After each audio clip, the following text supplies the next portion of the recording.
Thanks for joining me today. Can you please introduce yourself? Hi, I'm Tanim Islam. I'm a class of 97 from the Governor's School, or Maggie Walker as it's known right now. What more do you want to know about me, or want the viewers to know about me?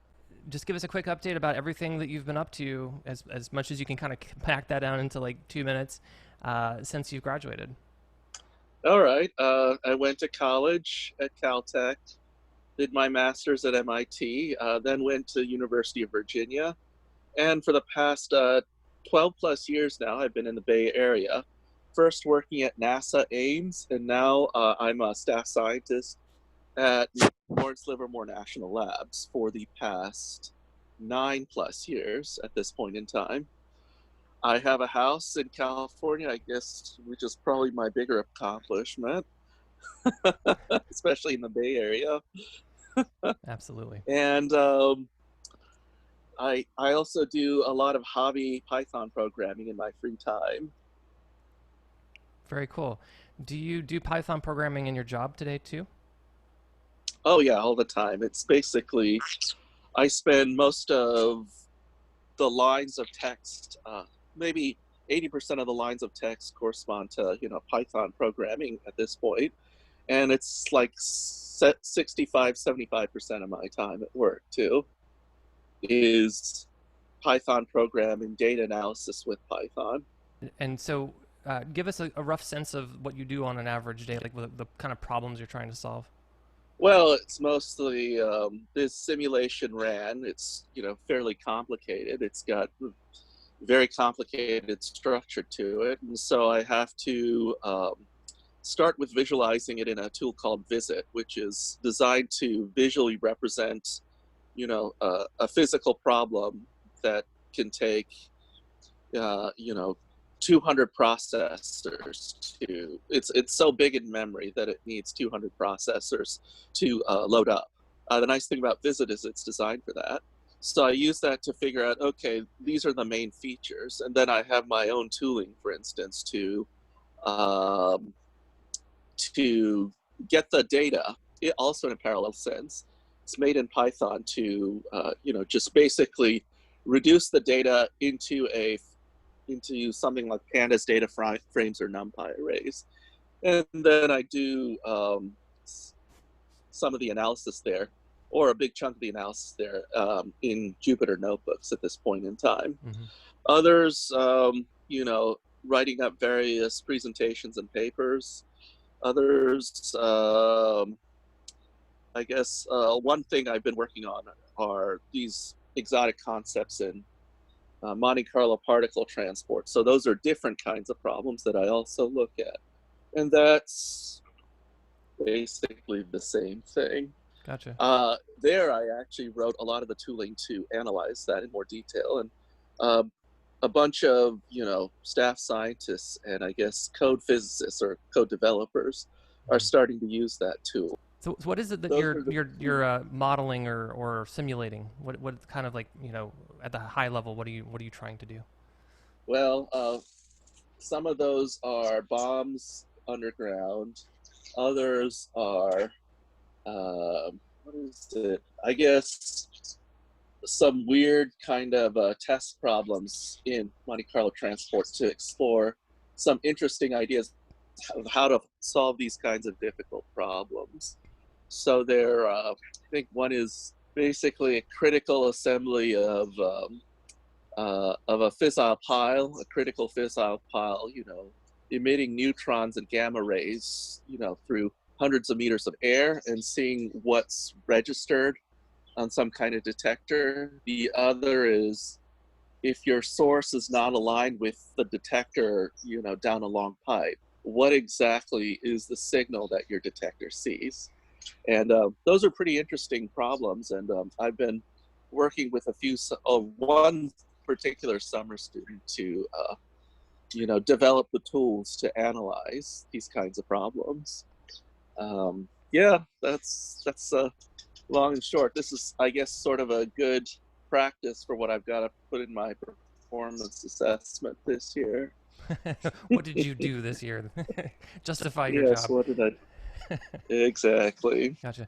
Your time at NASA, what were some of the more exciting projects you worked on there? It was less exciting, Mm. but I was a software engineer for air traffic control research. So I guess there's some mixed integer, or basically discrete programming problems, complicated discrete programming problems of figuring out optimal schedulers for airline routes. I guess that was kind of interesting, but um, it was a paycheck. So Gotcha. One of the things that always has impressed me about you is you have a certain ease with which you talk and seem to kind of just kind of work through and rationalize through like really complex topics like that I can't even begin to oh, understand. thank you. Yeah, can you tell me like where do you think that comes from? Has it always?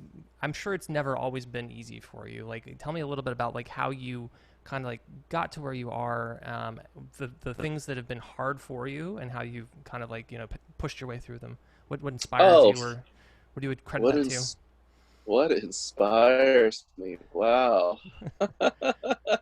Asking the robot what his motivation is. Yeah. Okay. Uh, I don't know. Before it used to be my parents, are or were physics professors, and I wanted to go into physics because of them. I guess I like the work I do. Honestly, I have a terrible workflow at work and at home. I hop around like a bumblebee from topic to topic. I spend maybe now about 30 minutes at a time focused on a specific thing. So that's the way I keep, work or the stuff I do relatively interesting. And, it's all practice. I think what helped me is not to really care too much one way or the other, either on how good a job I do or what people might think about what I say. That usually works. Other times it gets me in trouble. But practice and I guess interest. That's the high level thing. That's really cool. So yeah, that kind of that sort of ease with which you speak, like the other side of that is what I think you just verified for me, which is kind of like a fearlessness. Like I'm going to say this thing because it's the best thought that I've got in my head, and to hell with the consequences. Where do you think Yeah, that kind of like fearlessness comes from? Like, what did your parents do right when you were young? Or I don't know. That's a very different I think a fundamental change in my personality, at least from when I was in high school, hmm, where I didn't want to make any waves. And now uh, I found out that all I was doing was, punishing myself. And this really hurting me psychologically. And at that point, I mean, it wasn't a quick transition. It just made more and more sense. Like, I'll give you an example separate from the work, like my day-to-day work. mm-hmm. Driving. Driving is stressful for me, but it's a lot less stressful if I drive slowly. And the point is, if I rush to a red light, what time am I saving? So I have a completely different philosophy of driving. And at this point, I really don't care what the drivers behind me do. I don't drive unsafely, and I don't even waste anybody's time. It's just if the light is red, why have my foot on the gas pedal? Just take it off and coast. That's just one of the things. And stuff like that also helps, I think, helps me focus on looking more at outcomes than at processes. Another project I do is one for, I guess, getting what is it, movies, TV shows, and music as easily as I can. It's basically something to help me administer my Plex server. And for instance, that was the place where I learned Sphinx programming, documentation, just because I tried to make it the documentation there as complete as possible. So I do things like that. I don't remember if I mentioned this at our 20th high school reunion, the sort of the Python thing I used to help me learn web app programming was, remember the Ashley Madison database hack? Oh, sure. Yes, I just made a program or a website with a Flask backend where you give it your Google credentials and it'll email you the list of Ashley Madison contacts it found. Oh, Fun it's projects. important to work on projects that you find fun and interesting. At least that's the only way I really learn. Definitely. Speaking of fun and interesting, one of my favorite memories of you was when you and Bill Hunt were out front of the governor's school back at Yeah. TJ, and I think it was that sort of like in between time before we all got on our buses. And I can't remember if I was just passing by or if I like Was this stopped. the collapsing the sun or something, or Yes. destroying the sun? Oh Yeah, my yeah. gosh! How did you even remember that that was what I was going to reference? I remember Bill Hunt, I guess an association, Bill Hunt, governor of the school. That's he was really passionate about that. I think you basically have to stop, nuclear reactions at the core of the sun to get it to explode. Basically, have it do some kind of physical process similar to what I guess a Type One supernova, or no, Type Two supernova does. Uh, that is that it'll catastrophically, undergo nuclear reactions so quickly that it will basically explode the sun. So Uh, your answer back then for how best to do Turn that, it into iron, I think. which was Bill Hunt's like query, has your answer changed between now and then? Have you gotten any better at Actually, understanding no. how It to do this? Okay. turned out I was fairly accurate. There's a science fiction story that discusses that, which is some human civilization uses a extremely advanced and prohibited weapon of mass destruction that takes the core of a star, something like the sun, but it isn't the sun. But there is, another human civilization, living around it. It teleports it away into a pocket universe, so that core part, the part that's actually undergoing fusion, evolves on its own for a few 100 trillion years. But in the meantime, what happens in our reality is only a few seconds pass. So in a few 100 trillion years, that thing is just a degenerate iron core. Or I don't think it's iron. It's something like carbon. It's basically at that point, burned out and turned into a white dwarf with no no energy to it.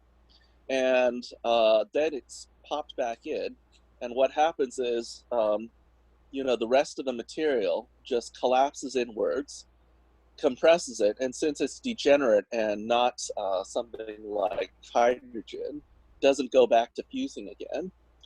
So then you get some kind of violent, detonation that destroys the whole solar system, a sort of man-made supernova, so to speak. So it was a similar concept, I guess. Instead of iron, it was carbon. So I guess that was the difference.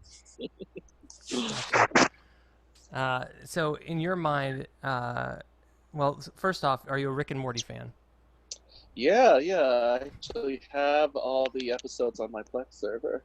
And one of the key tenets in Rick and Morty is they don't do time travel. Do you see, as you described that the sun solution there, is there any travel between dimensions or between universes that is distinct from time travel, or is time travel just kind of inherent with traveling between I'm universes? really not. I don't know enough about general relativity to comment intelligently on that. It looks like, at least in our universe, we don't have to explain anything, or we find no direct evidence of large scale time travel. So it might be one of those absence of evidence is not evidence of absence. Mm. But I guess I'm confident in saying if it does happen, it probably doesn't matter over the most significant scales and processes that evolve the universe. Yeah. Great. Well, thank you so much for talking to me today. You're only my second interview that I've done in this series, so thank you for sticking with me while I get my feet wet with this stuff. It's been a real pleasure to talk to All you again. right. Great.